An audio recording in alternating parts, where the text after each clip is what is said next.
गुरुवे नमः। जुगाद गुरुवे नमः। सतगुरुवे नमः। श्री गुरुदेव नमः।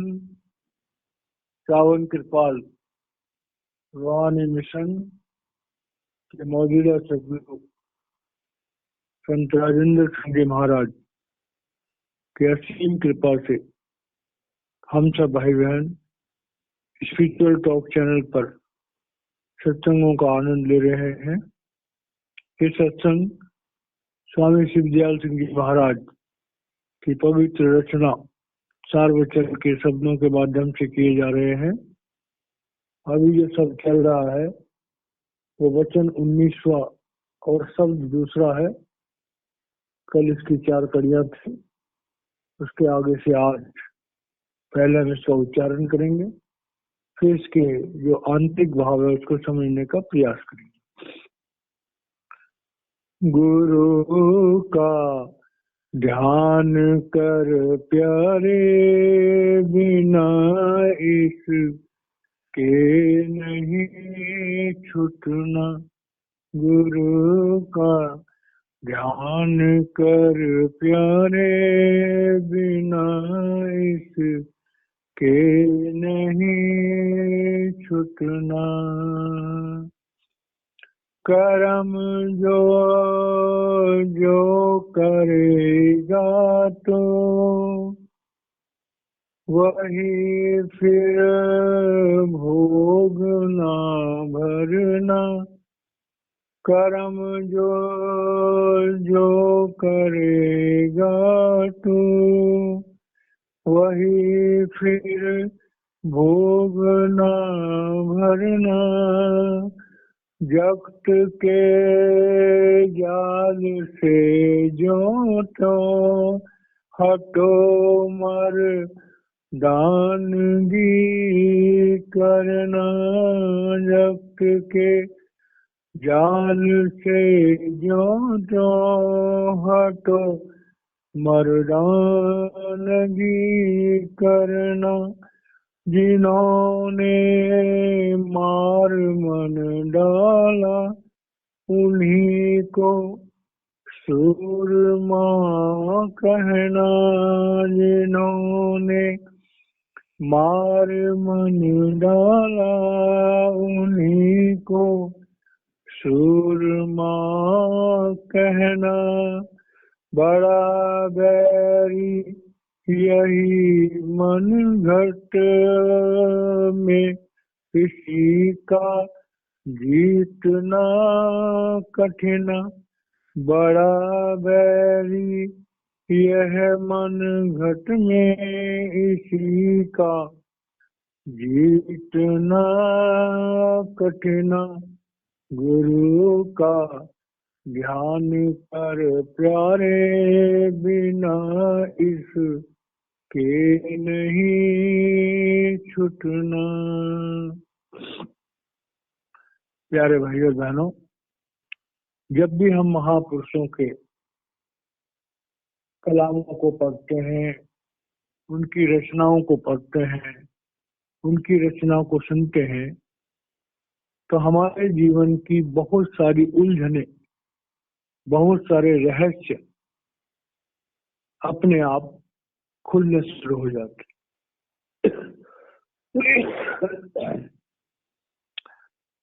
स्वामी जी महाराज हम मनुष्यों को ये सबसे पहली बात समझा रहे हैं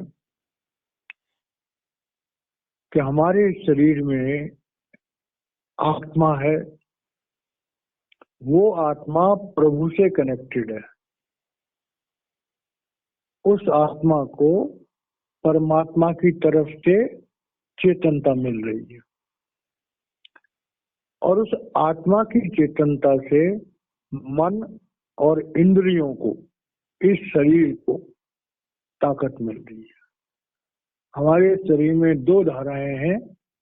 एक है प्राणों की धारा जो हमारे शरीर की आंतरिक क्रियाओं को चलाती है, और दूसरी है सुरत की धारा जो हमारे ध्यान के द्वारा वो चेतन सत्ता पूरे शरीर में काम करती है।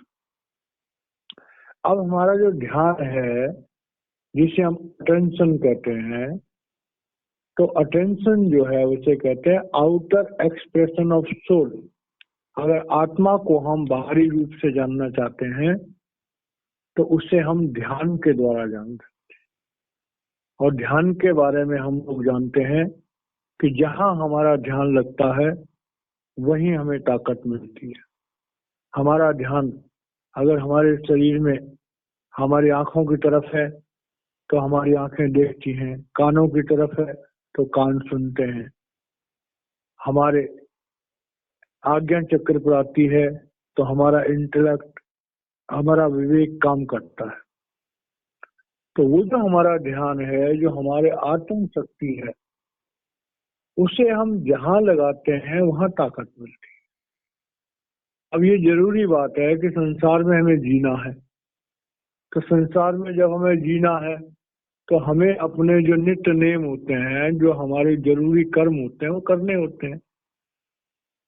हम लोग उठते हैं, बाथरूम जाते हैं, नहाते हैं, खाते हैं, पीते हैं और भी बहुत सारे काम करते हैं।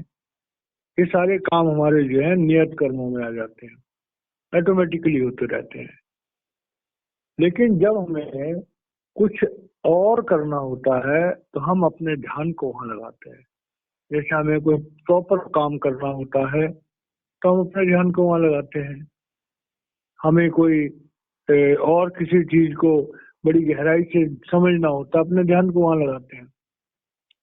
तो ये देखने में आता है कि हम लोग बचपन से इन सांसारिक चीजों में, इस संसार की चीजों में अपने ध्यान को लगाते रहते हैं, और हमारा ज्यादातर समय जो है वो मन और इंद्रियों के कामों में हमारा ध्यान लग जाता है। और मन और इंद्रियों में जब ध्यान लग जाता है तो हम स्वयं को भूल जाते हैं। और स्वयं मतलब अपने आत्म तत्व को भूल जाते हैं। हम अपने जीवन के मकसद को भूल जाते हैं। हम ये भूल जाते हैं कि ये जीवन बहुत थोड़े दिनों का मिला है, और ये जीवन जो हमें मिला है, ये जो चेतनता हमें मिली है इस मनुष्य जन्म में, ये हमें प्रभु प्राप्ति के लिए मिली है। संसार में गुरु के सिवाय, सदगुरु के सिवाय, गुरु भी कौन? सदगुरु, जिसमें परमात्मा प्रकट है। उसके अलावा जो सारा संसार है, चाहे उसमें हमारे सांसारिक गुरु भी आ गए, वो हमें इस संसार को सजाने संवारने के लिए, इस शरीर को तंदुरुस्त रखने के लिए, इस मन को अप टू डेट रखने के लिए ही ज्ञान देते हैं। और यही कारण है कि हम संसार में फंसते हुए चले जाते हैं। तो स्वामी जी महाराज कह रहे हैं कि ऐ जीवात्माओं, ऐ मनुष्य शरीर में रहने वाली जीवात्माओं, तुम्हारा ये गोल्डन पीरियड है। परमात्मा ने तुम्हें वापस सचखंड बुलाने के लिए तुम्हें ये चोला दिया। और दूसरी बात यह है कि परमात्मा स्वयं गुरु के चोले में इस संसार में काम कर रहा है, और तुम उससे जुड़ो। क्योंकि जब तक हम उस पोल से नहीं जुड़ेंगे जहां पर परमात्मा प्रकट है, तो परमात्मा की जो ताकत है, एडिशनल ताकत, वो हमारी आत्मा को नहीं मिल पाई। जब हम गुरु से जुड़ जाते हैं तो गुरु हमारी आत्मा को चेतनता प्रदान करता है, हमारी आत्मा की शक्ति को बढ़ा देता है। जब हम आत्मा की शक्ति हमारी बढ़ जाती है, तब जाकर के आत्मा जब चेतन होती है, तो चेतन आत्मा जो है फिर विवेक के द्वारा इस संसार की सारे जो काम है, सारी जो क्रियाएं, उनको समझती है। तो कर्म जो जो करेगा तू, वही फिर भोगना भरना। अब देखिए, ये बड़ी समझने वाली बात है कि हम जो कर्म करते हैं, अब कर्म हम किन से करते हैं? मन इंद्रियों से करते हैं। कुछ कर्म हमारे मानसिक कर्म होते हैं जो हम खाली मन में सोचते हैं, और इंद्रियों से उसको हम एक्टिवेट नहीं करते। खाली हमारे मन तक रहते हैं, तो उनसे हम कहते हैं मानसिक कर्म, मन के द्वारा किए गए कर्म। कुछ कर्म होते हैं हम मन से सोचते हैं और वाणी से बोल देते हैं, तो हमारे वाणी के कर्म हो गए। मन से कर्म और वचन से कर्म, और उसके बाद तीसरे होते हैं इंद्रियों से कर्म। अब जो मन के कर्म होते हैं वो सबसे खतरनाक होते हैं, क्योंकि मन के कर्मों का सिर्फ उसी को पता है जिसने मन से सोचा है।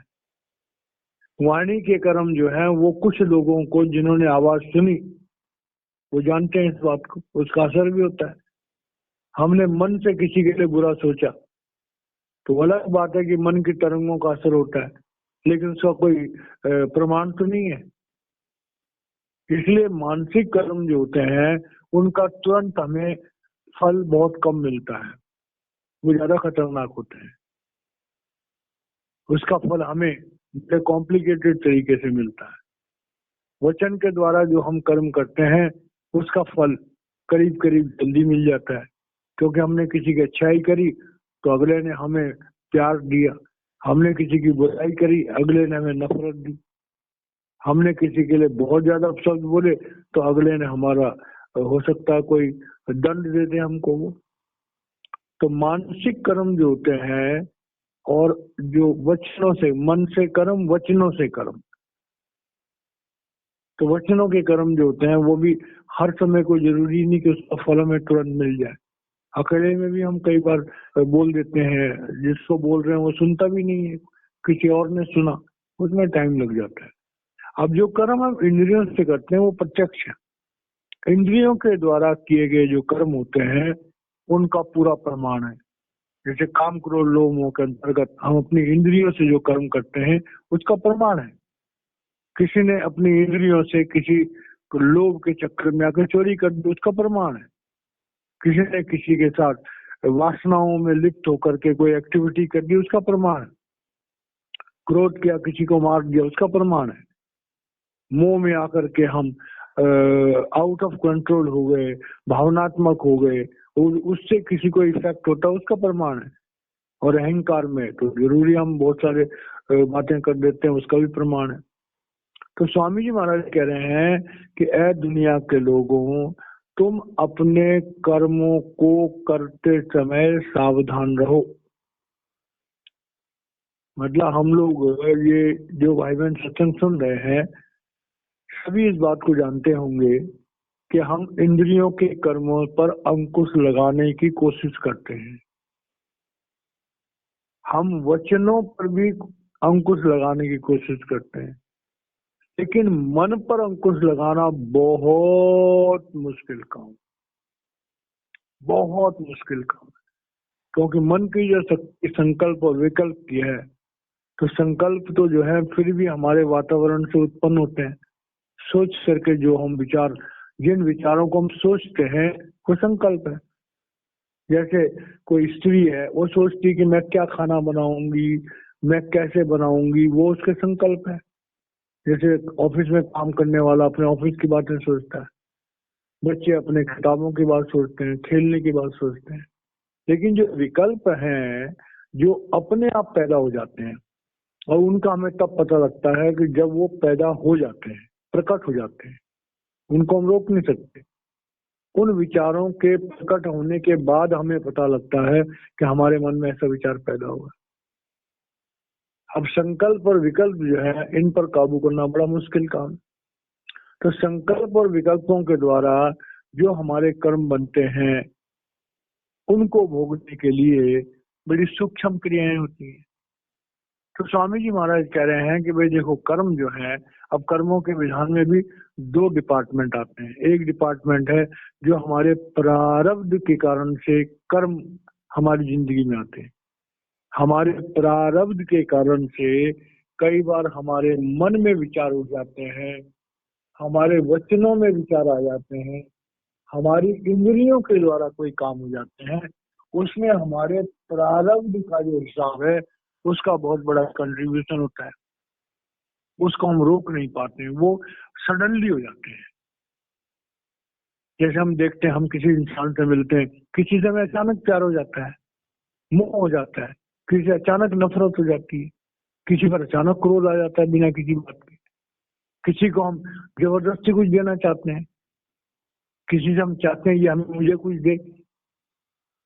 तो प्रारब्ध के कारण से जो कर्म जनरेट होते हैं वो करीब करीब हमारे बस में नहीं होते, लेकिन क्रियामान कर्मों के द्वारा जो कर्म जनरेट होते हैं वो काफी कुछ हमारे बस में होते हैं।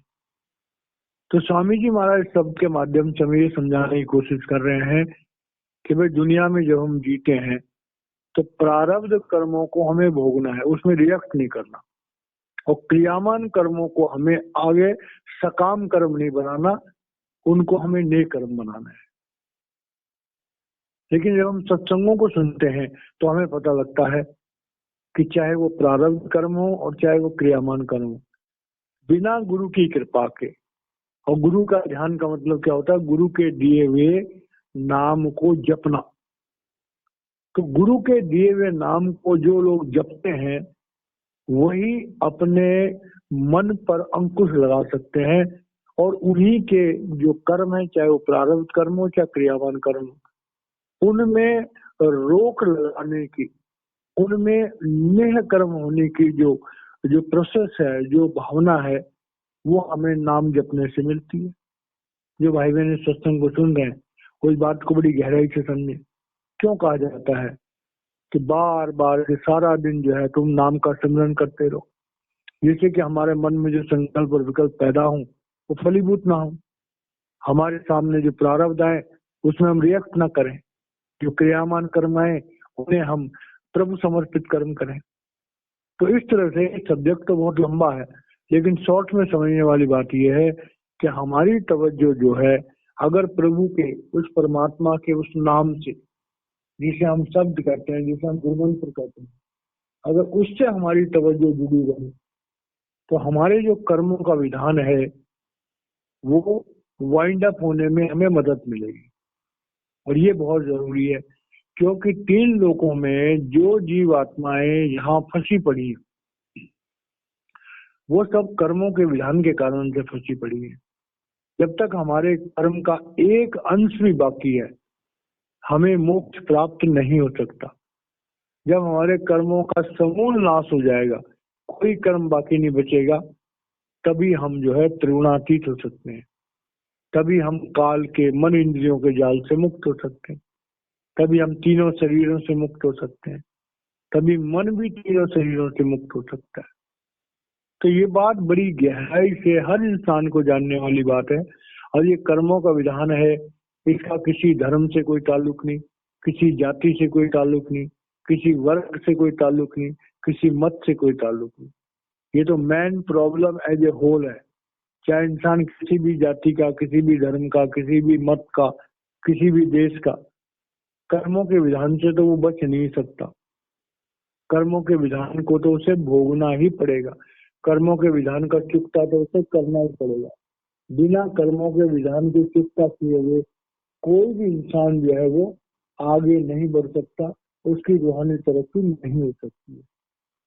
तो इसलिए जो है कर्मों के विधान को समझना हर इंसान के लिए बहुत ज्यादा जरूरी है। इसीलिए कहा गया है कि पहले तोलो और फिर बोलो। जब भी हम बात करते हैं तो हमें बात करने से पहले, किसी को कुछ बोलने से पहले सोचना चाहिए कि मुझे क्या बोलना है। कहीं ऐसा तो नहीं है कि जो मैं बोल रहा हूँ उससे मेरे कर्मों का विधान बन जाए, मेरा कोई कर्म बन जाए। इसलिए बड़ा कॉशियस होकर के हमें दुनिया में व्यवहार करना चाहिए। इस बात को स्वामी जी महाराज इसके लिए कह रहे हैं। क्यों?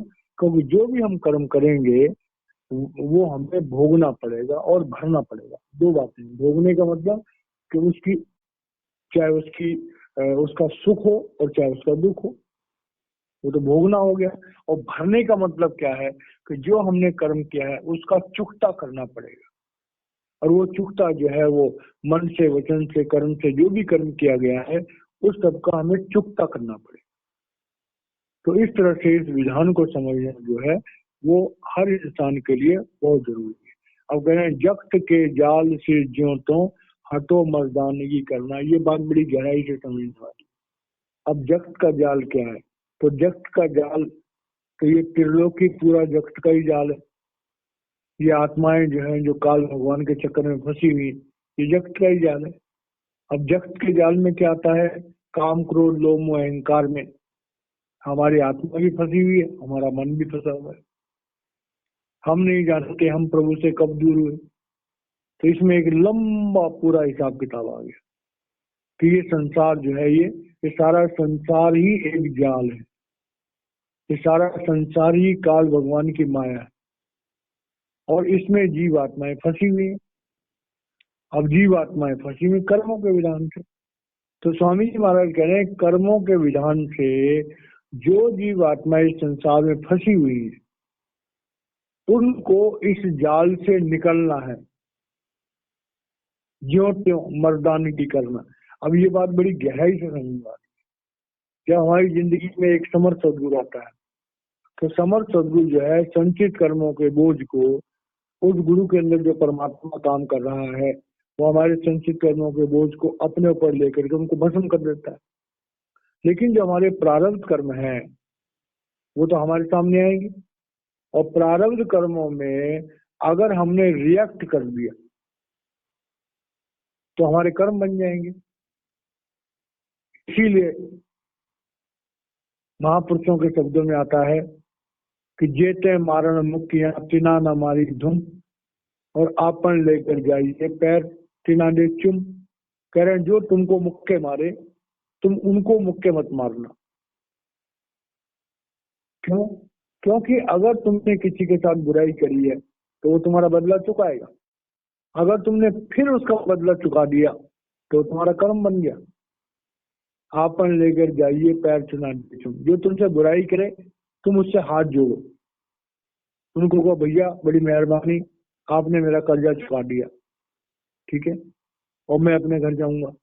तो कर्मों के विधान से छूटने के लिए हमें अपने प्रारब्ध कर्मों को करते समय रिएक्ट नहीं करना। और ये बात बड़ी मुश्किल है। कोई हमसे अपशब्द बोल दे, हमने उसका जवाब नहीं देना। कोई हमारा नुकसान कर दे, हमने उसको अपशब्द नहीं बोलना। अब ये बातें कहने और सुनने में तो बड़ी अच्छी लगती हैं और बड़ी आसान सी लगती हैं, लेकिन कोई विरला महात्मा ही होता है कि जो इस तरह से अपने जीवन को इतना सदाचारी और इतना डिसिप्लिन बना सकता है। कोई महात्मा ही होता है। लेकिन स्वामी जी महाराज कह रहे हैं कि सबके लिए ये प्रिंसिपल है। अगर हम अपने प्रारब्ध कर्मों में रिएक्ट करेंगे तो हमारे कर्म बन जाएंगे। उसके बाद आगे क्रियामान कर्म। अगर क्रियामान कर्मों में हम कोई आसक्ति रखेंगे तो सकाम कर्म बन जाएंगे, और सकाम कर्म बनेंगे तो फिर हमारे लिए बेड़ियां बन जाएंगी। अब वो कर्म के अच्छे हो और चाहे बुरे हो, उससे कोई फर्क नहीं पड़ता। सकाम कर्म के अच्छे जो कर्म है वो सोने की बेड़ियां हैं, बुरे कर्म है लोहे की बेड़ी है। तो स्वामी जी महाराज कह रहे हैं कि जो मर्दानगी कह रहे हैं, तो मर्दानगी क्या है? मर्दानगी है हमारा दृढ़ निश्चय, मर्दानगी है हमारा दृढ़ डिसिप्लिन। जब तक हमारी जिंदगी में हमारा कोई नियमावली नहीं होगा, हमारा कोई दृढ़ डिसिप्लिन नहीं होगा, हमारे जीवन की पड़ताल नहीं होगी, जब तक हमारे जीवन का मापदंड नहीं होगा, हमने कोई अपने जीवन के लिए एक सही दिशा निर्धारित नहीं करी होगी, तब तक हम अपने मनुष्य जीवन के टाइम को सही ढंग से नहीं कर सकते। अब यहाँ मर्दानगी क्यों कही गई है? क्योंकि भाई हम मन इंद्रियों के गुलाम है। काम, क्रोध, लोभ, मोह, अहंकार के कारण से कहीं ना कहीं हमसे गलती हो जाती है। आंख की इंद्री है, कान की इंद्री है, नाक की इंद्री है, उसके बाद स्पर्श की इंद्री है, स्वाद की इंद्री है। कहीं ना कहीं कोई ना कोई इंद्रिय हमें भड़का देती है, भरमा देती है, और वही हमसे गलतियां हो जाती हैं। तो स्वामी जी महाराज कह रहे हैं कि अपने ऊपर अंकुश लगाने का नाम मर्दानगी है। मर्दानगी ये नहीं है कि हम 10-20 लोगों से लड़ने में समर्थ हो जाए ना। मर्दानगी है कि अपने मन की दुष्ट वृत्तियों को रोकने में समर्थ हो। स्वामी जी महाराज कह रहे हैं कि भाई जीव आत्माएं जो भी हैं, मनुष्य को चाहिए कि वो अपने मन की दुष्ट वृत्तियों को और रोकने में समर्थ हो जाए, और वो गुरु के शब्द के बिना पॉसिबल नहीं है।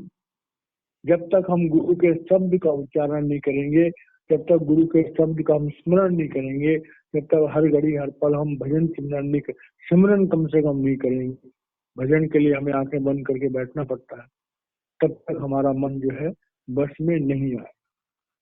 अब स्वामी जी महाराज अगली बात जो कह रहे हैं कि जिन्होंने मार मन डाला उन्हीं को सूरमा कहें। अब ये बात बड़ी गहराई से समझो। हम लोग क्या सोचते हैं कि बड़े बड़े योद्धा होते हैं, वो लड़ाई के मैदान में बहुत बड़ी बड़ी लड़ाइयां लड़ते हैं, उन्हीं को हम योद्धा कहते हैं। लेकिन स्वामी जी महाराज कह रहे हैं कि असली योद्धा ये है कि जिसने मन को बस में कर लिया। मना वेग तरंगाणाम शरीरो मनोरथा। मन जो है वेग तेज दौड़ने वाले घोड़ों की तरह से है और शरीर उसके पीछे भाग जाता है। गीता में जो है वो अर्जुन भी कहता है कि चंचला ही मनः कृष्णा प्रमाथि बलवत दृढ़म तस्याह निग्रह मने वायुरिवसु दुष्कर्म। कि मन जो है ये किसी के बस में आने वाला नहीं है। जिन्होंने मार मन डाला उन्हीं को सूरमा कहना। अब स्वामी जी महाराज कह रहे हैं कि भाई संसार में जो है ये मन जो है, मन के हारे हार है और मन के जीते जीत। तो संसार में जो हमारा मन है वो हमें भरमाता रहता है। क्यों? कि हमारी इंद्रियां मन का कहना मानती हैं और हमारी इंद्रियां विकारों की तरफ, भोग विलास की तरफ आकर्षित होती हैं। ऐसी उनको आदत पड़ चुकी है। अब अपनी इंद्रियों की वो आदत कि जो भोग विलासों की तरफ आकर्षित होते हैं, उन्हें हमें उन भोग विलासों से विड्रॉ करना है और इंद्रियों की ताकत जो मन दे रहा है उसको विड्रॉ करना है और वो ताकत वापस मन से विड्रॉ करके हमें आत्मा में उसको स्थित करना है और उसी को हम ध्यान लगाना कहते हैं। उसी को हम आज्ञा चक्र पर आकर के अपनी चेतनता को एकाग्र करना कहते हैं। और यही बात जो है गुरु हमें समझाते हैं। तो इस प्रोसेस को करने के लिए जो हमें चेतनता की जरूरत पड़ती है एक्स्ट्रा, वो गुरु नामदान के समय में हमें वो चेतनता प्रदान करते हैं। तो स्वामी जी महाराज कह रहे हैं कि भाई देखो तुम कितने भाग्यवान इंसान हो। ऐ दुनिया के लोगों, प्रभु तुम पर मेहरबान है। प्रभु जो दुनिया में आया हुआ है उस सदगुरु से तुम जुड़ चुके हो। सदगुरु तुम्हें बता रहा है कि कर्मों के विधान से बचने का प्रयास करो और इस मन को संयमित करो। मन बहुत बलवान है, बड़ा डिसिप्लिन का आशिक है। मन डिसिप्लिन को लाइक करता है, लेकिन उसके लिए 21 दिन का प्रावधान है कि अगर 21 दिन तक हम किसी काम को करते रहेंगे तो मन को उसकी आदत पड़ जाएगी। तो इस तरह से जो भाई बहन सत्संग सुन रहे हैं, इस शब्द के माध्यम से उनके लिए ये संदेश है कि अपने मन पर अंकुश लगाने की कोशिश करें। अगर मन पर अंकुश नहीं लगेगा तो मन गड़बड़ करता रहेगा, हमें कर्मों के विधान में फंसाता रहेगा और हम जितने मर्जी सत्संग सुन लें हमारे जीवन में सुधार नहीं आएगा। तो जीवन में सुधार लाने के लिए हमें कर्मों के विधान पर अंकुश लगाना होगा और मन को उसकी दुष्ट वृत्तियों से हटा करके उसको ध्यान की तरफ ले जाना होगा, नाम की तरफ ले जाना होगा। तो इस तरह से जो है ये संदेश स्वामी जी महाराज जी के सत्संग में मिला। और वो महापुरुष जिनके अंदर परमात्मा काम करता है वो पृथ्वी पर हमेशा मौजूद होते हैं। हमारी जानकारी के मुताबिक सावन कृपाल रूहानी मिशन के मौजूदा सदगुरु संत राजेंद्र सिंह जी महाराज इस अमर विद्या के बहुत बड़े पारखी हैं। लाखों लोगों को, हर धर्म हर वर्ग के लोगों को वो इस रास्ते पर लगा चुके हैं। जो भाई बहन इस ध्यान की, स्वस्थ योग की, इस प्रणव की ध्वनि की, इस अमर विद्या को जानना चाहते हैं, वो सावन कृपाल रूहानी मिशन के मौजूदा सदगुरु संत राजेंद्र सिंह महाराज से कांटेक्ट कर सकते हैं और बिना टके पैसे के इस अमर विद्या का ज्ञान प्राप्त कर सकते हैं। तो इस तरह से हमारा आज का ये प्रोग्राम खत्म होता है। बाकी का कल करेंगे। जय महाराज।